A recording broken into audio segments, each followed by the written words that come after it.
Don't forget to like, follow, subscribe, and turn on notifications so that you will receive alerts when there are new episodes.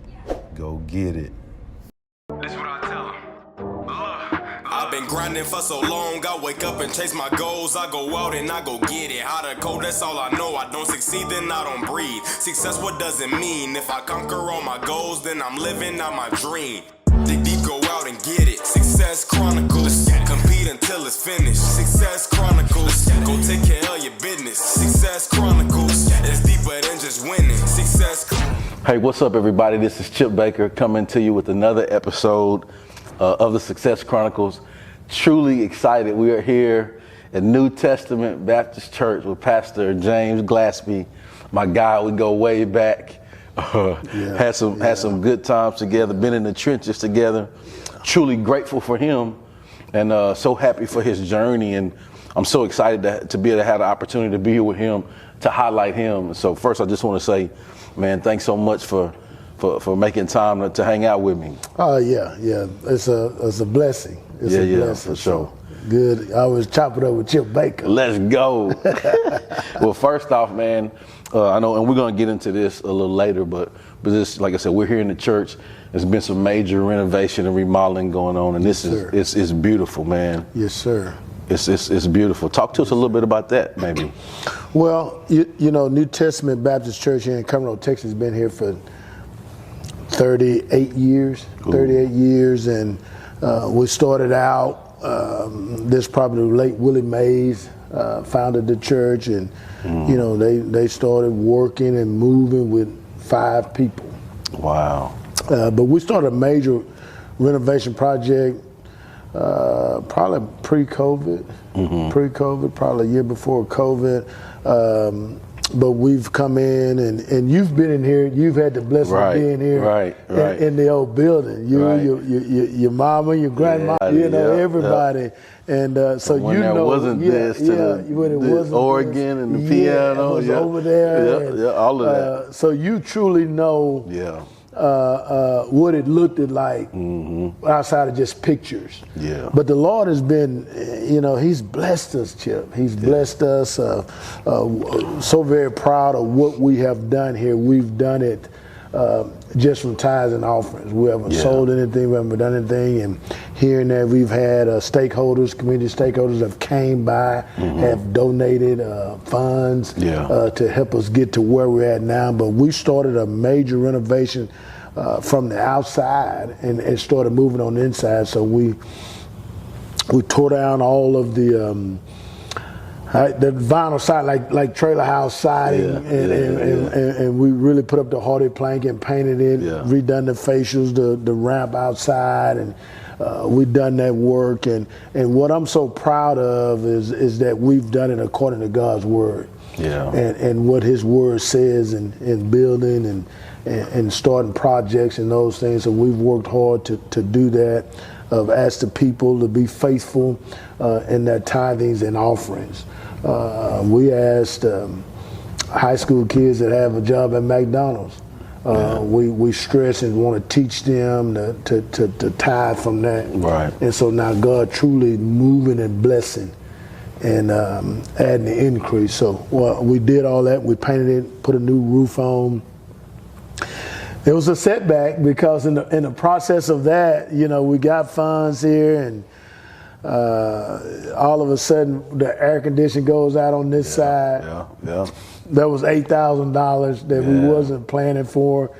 We get it going, and small air conditioning on the other side went out. That's $6,000.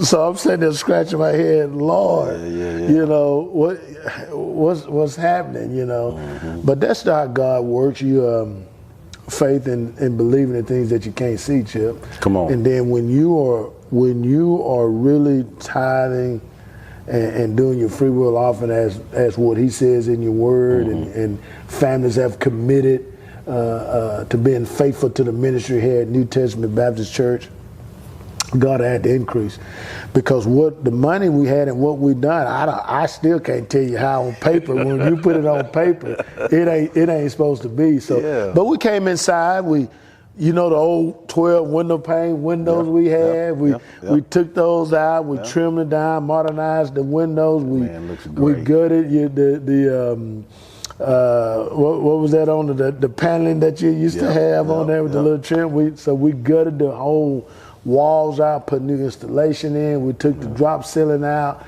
put sheetrock up there, recessed lights. We had trimming. We had all kinds of people to just come through. We got the chairs in. I want to send a shout out to Conroe High School with the great people that I worked with over there over the years, from Dr. Smith on down to all the APs and just donating chairs. So went through and got them to donate chairs to us, and at least $500 from more than 2 or 3 people. And so it's just good to work with good people. Oh my gosh, and so we were able to do that. So just a blessing. We've got the carpet in, we've got the chairs in, and got the baptism pool, all of these things that you see here. And it's just 100 TVs, and it's truly amazing what God is doing. He ain't done yet. No. He's not done yet. No, not at all. And it's cool, just like the minor detail things, like you talked about the windows, and I guess you were saying, like the recessed lighting, like all of those things make a huge difference in the appeal and what it looks like, and just like the state. Like that was one thing the first time when you brought me in, when y'all were doing the construction, like the steps, and I saw when it was just wood, like before the carpet and all of that. We came in, and did you do that? Because we came in, we asked people to put a scripture, put a prayer on it, that wrote. I didn't get to do that, but I did donate a chair. I didn't get to do the So back behind there, people have put prayers and scriptures in. That's awesome. Some of the studs and things that we did that were, those things will be lasting here. That's so in good. the ministry, the things that people have put in. So firm foundation. I love that. Well, let's talk a little bit about your journey, like your journey to ministry. We like I said, we go back. So just seeing you go through the journey, from being a deacon to now, right? So talk to us about that a little bit, man. How's that been for you?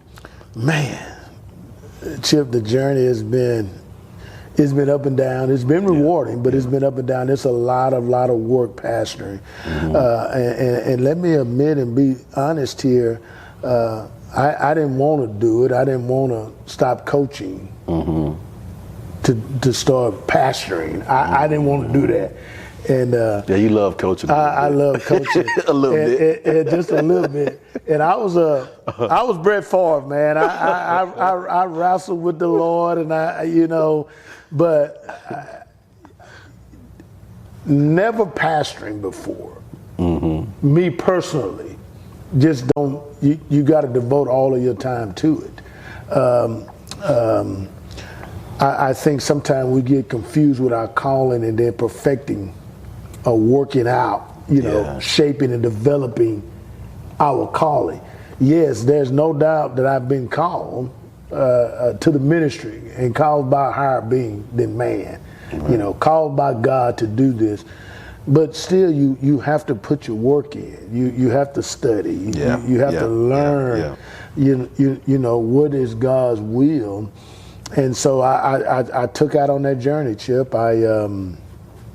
I can remember going into Coach Roger Hocamp, and saying, man, I'm gonna have to quit coaching. I'm gonna start pastoring at my church. And no, you gotta have a balanced life. You gotta learn how to balance things. And I'm like, Coach, I can't do it. I can't do it. So I wasn't accustomed to having Bible study and having to teach it. I wasn't accustomed to having to preach every Sunday, right? It's different. I wasn't accustomed to being in charge of deacons. I'd been around them. That's different. But now in charge, it's different. And so I needed to do that. I stopped that. I started at College of Biblical Studies, started my ministry training. And I grew it, right? I took some preaching courses there, took some Old Testament, New Testament, but I grew the College of Biblical Studies. So I moved over and started at Southwestern Baptist Theological Seminary there in Houston. They had a campus there, the main campus in Fort Worth, but they had a branch off campus in Houston, way on the south side. So I'd coach basketball. Finished basketball and football at, I'd leave Conroe High at 4 o'clock. And I'd drive all the way on the other side, the south side of 610 out by Hobby Airport, hour and a half. Get there about 6. I stayed at 10:30, take 2 classes, drive back home, get home about 11:30. And so, I had a list of 10 words that were said in class that I did not know and understand. Before I went to bed, while it was fresh on my mind, I would research them, look them up, study them. And so it's just been I put the work in. And so from there, then I lost.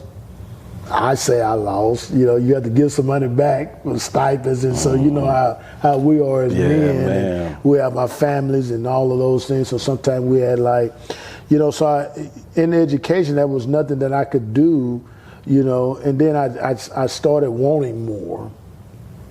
So I had to set aside my ministry work, and I got a master's in educational leadership. So that took me a couple of years. 2.5 years, I had to do the principal test, had to study for that. Then I came back, and I'm gonna be honest with you, in seminary and getting my master's in divinity was 92 hours, and it was brutal. I had to do the languages, so I had to take 4 Greek classes because the Greek is the New Testament's in the Greek. Right. I had to take 2 Hebrew classes because the Old Testament was in Hebrew, and I don't remember taking a foreign language Spanish. in high school or college. I don't even know if it was a requirement then. So that was one of the hardest things I had to do in my life, Chip, was try to learn another language. And on top of that, it's Hebrew and Greek. And work, just things that happened. And pastor. Dr. Noah was still a principal at Conroe High School then, and he called me in his office one day. He says, "I need a favor from you." And I'm like, "Well, what is it, man? I'm in trouble." No, you're in trouble. Like, okay, well, we can deal with anything else. So he really needed me to go back to basketball and help out. So I went back, ended up staying there for another 5 or 6 years. Oh, wow. But at that time, I was ready to help and to do those things. So I come back. In seminary, it took me 14 years, Chip. Wow. 14 years, 92 hours to finish my Master of Divinity. I just graduated December the 1st. That's awesome, man. So it was rewarding. But the thing is I couldn't just be a full-time student. I can only take, you can't take more than 2 classes. Right, And work. And And coach. And have the church. And take care of family. And take care of family. Yeah, you get it. And I just couldn't, I couldn't. So when I started seminary, I knew that I would not be able to take a full 12, 14 hours. So my idea was it's going to take me some time. So let's don't look at the time. Let's don't look at what everybody else is doing.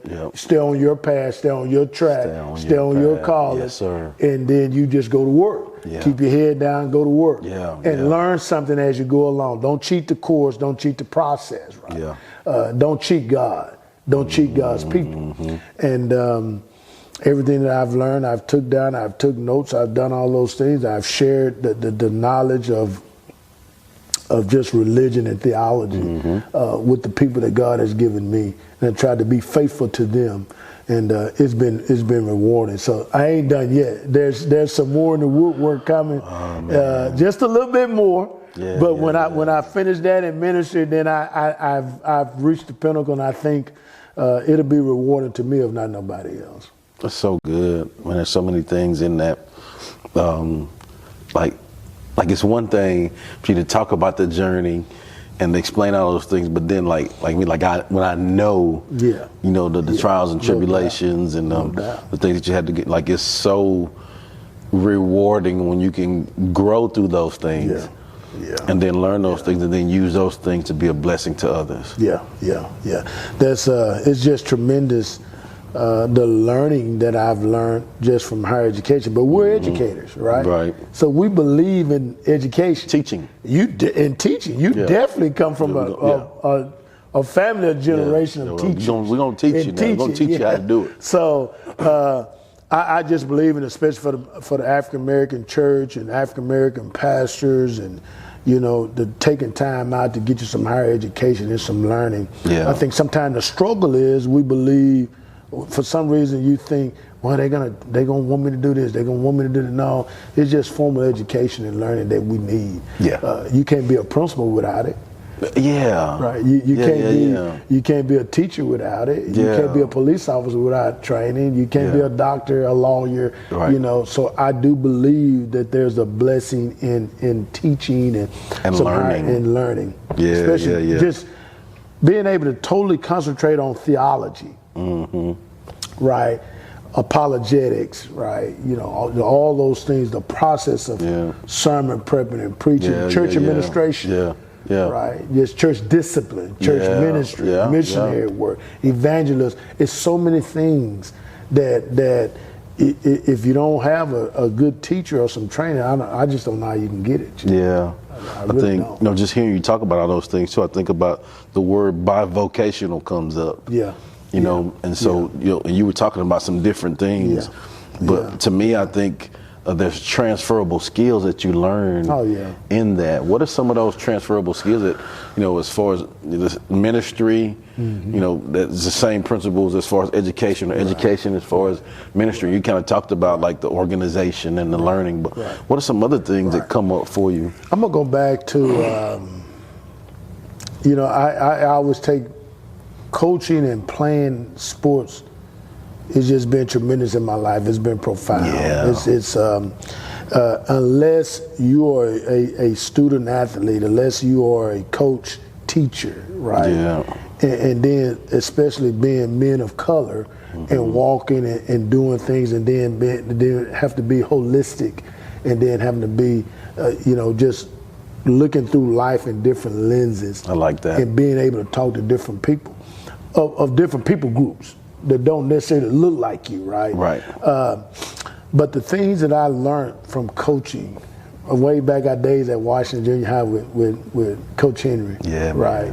And all those great coaches we had there, Coach Solberg, and then the move to Conroe High School with Roger Hokamp, and then the staff we had there.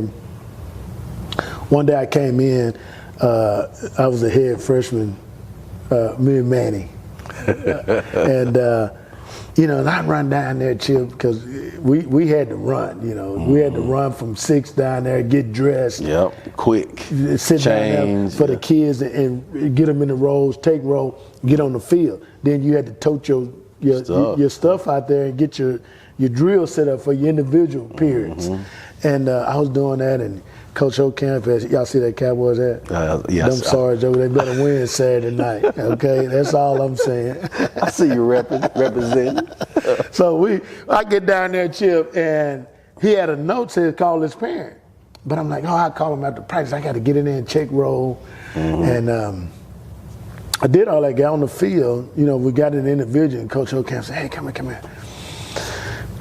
He says, did you call that parent? Because they're calling me again. I'm like, well, Coach, I just got down there. I got out the class. I came down here. I'm going to call him out the practice. He says, you the head freshman coach. Some of these other coaches can do that. They can take roll for that. When I put a note on the desk to call the parent then. I don't want them calling me back no more. I'm like, okay, Coach, I got it. What you want me to do? You want to go call now? He said, yeah. So he wanted me to lead the field. Hey, you asked him.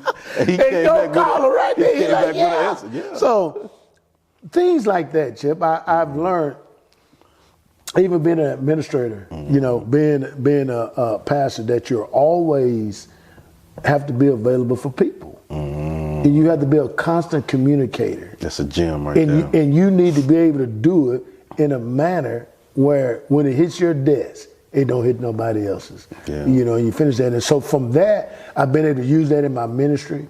I've been able to use it, especially, having to meet deadlines of rigor and pressure for ministry work. And then I've been able to do that when I crossed over into administration in the platform that I have with dealing with parents. dealing with teachers and T-test teachers, and then dealing with kids, individual kids, and then there's kids that's not even in my alpha. They come up. When I was at Conroe High School, and you had 3,000 kids. You just 450 people in just my alpha, students in my alpha. I've moved over to Caney Creek, and there's less kids, but the rigor is there, of being an administrator. And you wouldn't believe as we begin to move through the building, how teachers that you don't not necessarily in your T-test teachers always have problems, always coming, always asking and bouncing things off of you. So I think that the being bivocational has been a blessing. It's been tough, but it's been a blessing. Right. It forces me to get up in the morning, my mind get to moving. Right.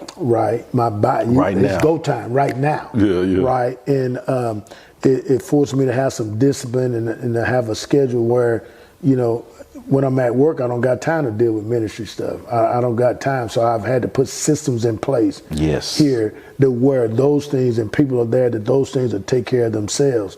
That where I'm at work and working for Conroe Independent School District, then my time is devoted to my job. Right. Or, where I'm at, where I'm getting paid, where it takes care of me and my family and my bills. So don't cheat the process. So I go back, and so now I'm learning to be the best administrator I can be, organizational wise, building relationships, being a communicator, and then dealing with kids and being fair to families. We have a lot of our people group of Hispanic population in Conroe ISD, also at Caney Creek High School, and so and learning to have patience with our families, that you may need a translator, so you already know right off the bat this conversation gonna be longer than what I wanted to be, normal conversation, and what I have time for it to be. That is good, right there. That's good. But those people deserve to be loved on. Yeah. They deserve to be respected. They deserve to have your full attention. So when they leave there, they well understand, what they was asking, what you was trying to explain to them, and that Conroe Independent School District is the best place. It's the #1 district in this area for you to bring your kids. And that's my #1 goal of doing that and being there and making people feel good about being in Conroe ISD, right? And giving it all. And so now when I take that, now I'm always able to bring back and use things, how we deal with kids, what we see in families. Now I'm able to tie that back in the church and say, look, this is the reason why you need to be rearing your children in the fear of the Lord, right? With principles that are higher than what we want them to be, right? And that it's important that we have that in the school system. We've lost that, Chip. You know that. We've lost that. But the foundation of family, where you have some morals and principles, not just doing whatever we want to do. We've lost that in public education, and we need to find ways to always bring it back. So I take that here with the church, and I say, look, you're responsible for your kids' education and being a partner with the school, not wanting the school to do this, and this. Right. And then when you don't like it, you can play the political game and you do these things, and now the school is handicapped. And so working with the school community home relationship, I've been able to do that, and it's because I've been bivocational. I love that. Just hearing you talk about the journey and knowing your journey, like all of those amazing things that you've been blessed to learn and do and help and teach others, in ministry, in the school system, man, so much great stuff. As far as your growth moving on, things that you're looking to achieve and attain, what are some things as far as community-wise, job, career, or in the ministry that you're looking forward to working on, to have growth, to be more of a blessing? Yeah, good question. Great question. When we take the education piece as far as my job, as far as the platform I have there, I do have a desire to have to have a building one day. Sometimes you go through these seasons on your job too, where you start saying, is this the district for me? Is this is this the school building for me? Am I under the right leadership? And so you battle those things, because we get sometimes we get a little upset. I've interviewed for buildings, right? And so you really have to fall back, on your knees and say, keep grinding, keep working. Keep working. That's not the door God got for you. But you fight a whole lot of things, Chip, with, do the higher ups not like me? What else am I doing? I'm investing all I got. Is anybody investing in me? It's all day we feel like we are investing now. Okay, are you investing the right way? So it's just always constant. But I do have a desire, to move up before I'm finished. To have an opportunity to run a building, to have an opportunity to be a leader there, and to be able to deposit in the people, in the families, in the teachers and educators from the platform of being a building principal. My 8th year as an assistant principal. I've continued to learn. I've been dedicated. I've been under 6 principals now. I've learned something from all of them. Tie that in with my coaching and having leadership responsibility in coaching, in this district. Then I feel that I'm capable. I'm ready. That's another step, another challenge, another journey, and then to be able to have the platform to touch more lives and kids. I think it'll happen.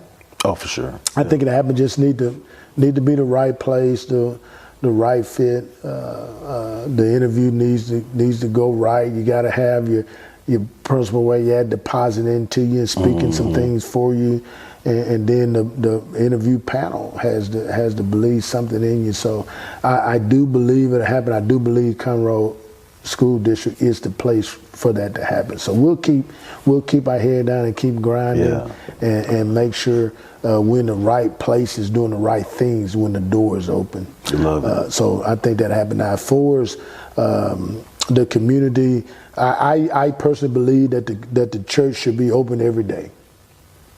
I think it should mirror and reflect the community that it represents. I think when you look at a 2-mile radius of the center of the campus, the church campus, that it most certainly should look like that.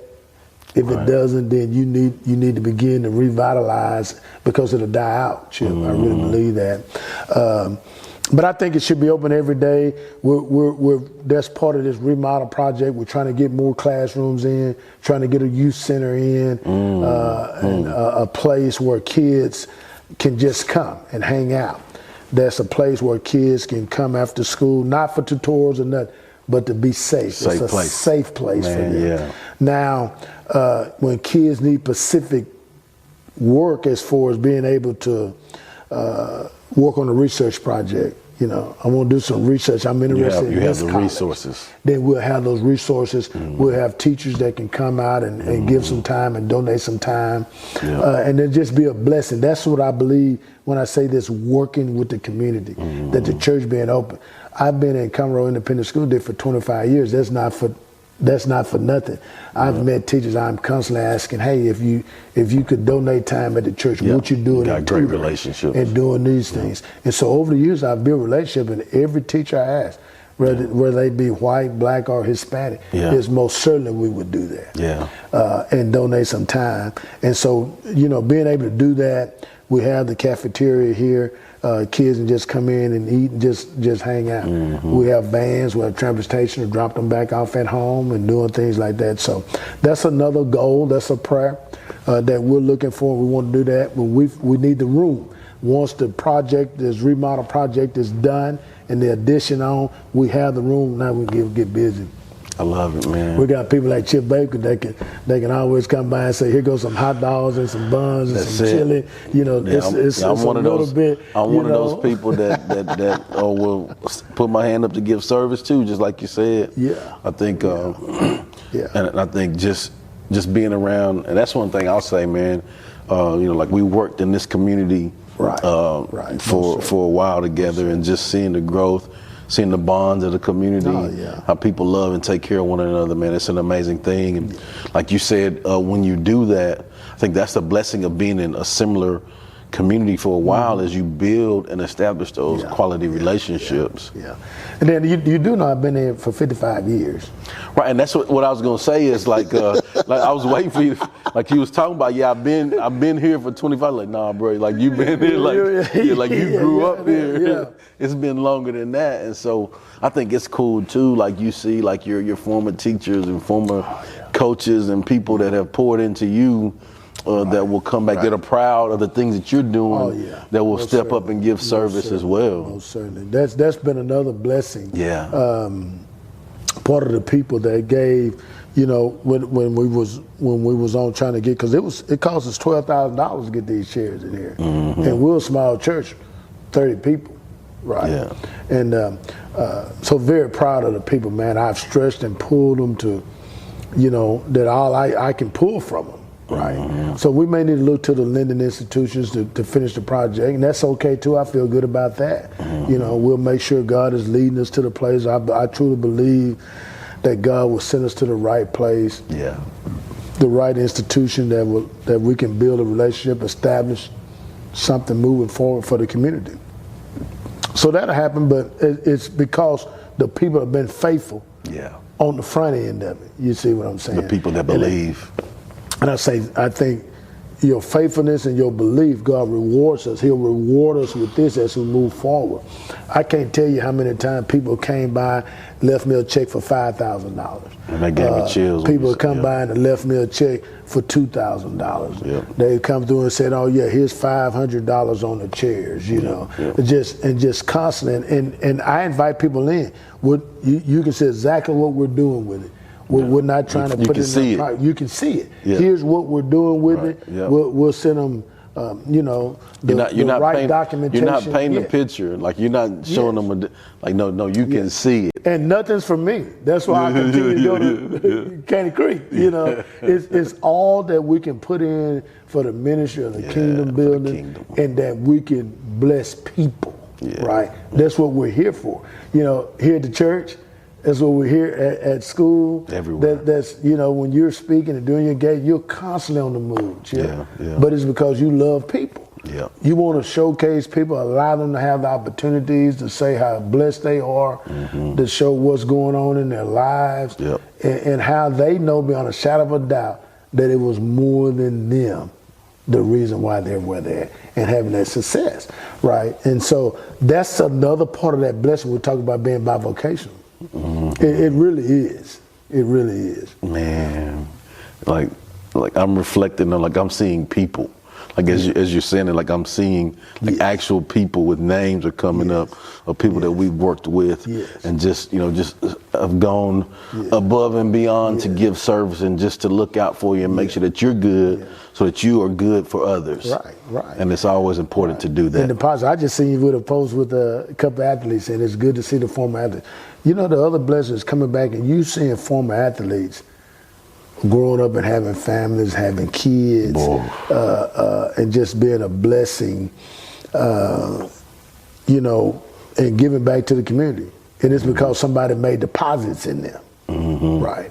And so I want to make sure that I'm always making deposits in the people, right? The thing is, where the enemy seeps in sometimes is, am I getting deposits put back in me? Yeah. Right. Yeah. And then sometimes, Chip, we have to understand it's not about what somebody's doing to you, but what are you always doing for somebody else? Yeah. We will be judged on, I believe, right? Not how people treated you, but how did you treat them? Period. And that's the way I try to live and move around and operate in my being because I know that I have a calling. Well, much is given, much is required. Now, when we look at that, we think, well, you ain't got no lot of money, boy. Well, you're right, I don't.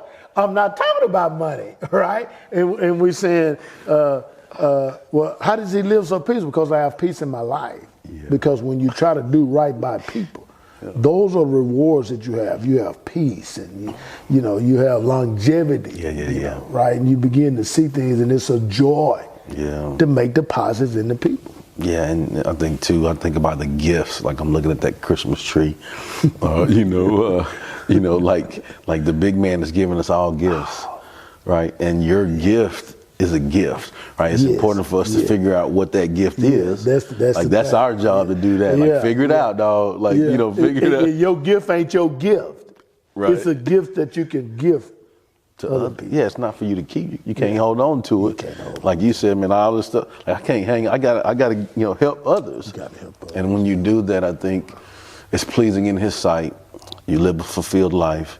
You continue to add to that positive ripple effect of just making a positive difference. Yeah. It sounds so cliche when you say, man, God is awesome. God, but Chip, He really is awesome. He really is awesome. It's indescribable where I've come from in my life here. In the 55 years, man, I was born here in Conroe, Texas, Montgomery County. Yeah. And just all my life, I've had good experiences here. Very few times where in my whole 55 years that I can say I've had some bad experiences. Not by nothing I've done, but maybe hatred or prejudice or what have you.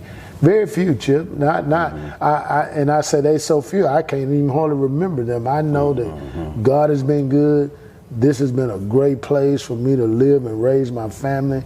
It's been my parents are here. They're still living. It's been great to be here and be able to do ministry work. This is my 29th. I'm finna start my 29th year at New Testament Church here and doing the work. And it ain't always been the senior pastor role. Right. So I've been faithful to this place. I've been faithful to CISD. I've been faithful to my family, just true to being who I am, and just trying to be a difference in the lives of people. Yeah. And so I'm so glad we're here today to be able, it's time that people hear. It's time to start saying how good God has been here in this ministry, in this place. Is it 100 people here? No. But I also understand that there's some blessings in small things that big churches can't do, right? There's blessings in things that big churches do, and that they have the resources and the time to do, and the things that they don't, then that's God will use every church that's open in His name, that's standing in His name, that's doing His will, His gift, and using the gifts and the blessings that He gives, and you're being right by people. That's what He's all about. And so when we're doing that, then why wouldn't we ask Him to give me more room so I can have more people? Why would He say no to that? Yeah, He ain't gonna say no to that. Yeah, so He'll make it work. He'll make it work as we see. As we see. So as we close, man, I'd love for you to get the opportunity to share with the audience, where they can go follow you, check you out, show you some love, come check out, the church, and feel free to, So we're doing Facebook Live, and then you can post at the end here, and just follow me on social media. There you can find it there. But we're here every Sunday morning at 10:30. So I invite you to come by. We're here on for 7 o'clock Bible study every Wednesday. But just stop by. It's 810 College Street, Conroe, Texas, the New Testament Baptist Church. If you come from downtown, 105 East, hang a left on 10th Street, 2 blocks, hang another left on College Street, and you'll be here at the place. We'd love to see you here on a Sunday morning worshiping with us. Small church with a big heart, trying to do the will of God. And so I love it. Thank you for sitting down and taking a little time out. I know the Chip Baker's busy. Stopping by the little church over on College Street and visiting with us. And so we just want to be a blessing to people. Let people know we love people. We love being here in Conroe. We love being something and trying to be a light to this community. And he's not just saying that like he mean that. Like, so I second that, and man, it's my honor to be here to highlight you, highlight the church, highlight the amazing things that are going on here, because I wholeheartedly believe in it. And I've seen I say environments, situations like this place, the way this place moves about and gives service and has a heart to love people. That's what it was like for me growing up, and it made a big difference in my life. And so I know the impact that, just your efforts, the tremendous going above and beyond to serve, to help others, is going to continue to be a blessing to the community. Yeah. Amen. Yep. Amen. Well, man, thank you, and thank you guys for checking out this episode. We'll see you next time. God bless. Go get it.